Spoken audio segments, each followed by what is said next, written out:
shan giya na gan kai kada ne na shaurin jama'ar. Oga Ferus, an samu matsala ne.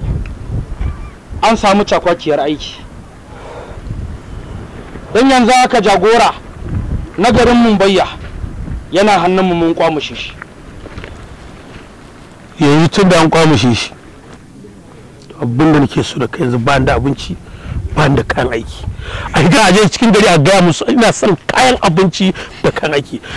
In ba a shigo da shi ba to ina son za a sanar da su gaba da ba wani aiki kowaye kuma waye ba za a yi noma ba. Kuma ba na bukata a gaya mu kuskuren aiki. Tabbas ya zama dole mu ɗunguma mu tafi. Sakamakon wannan tawagar tafiyar ba ku kaɗai ba ne ba. Domin ka san da duniya take tsoronka. Domin in muka je ko ba kai magana ba na san dole gonar ta tsaya.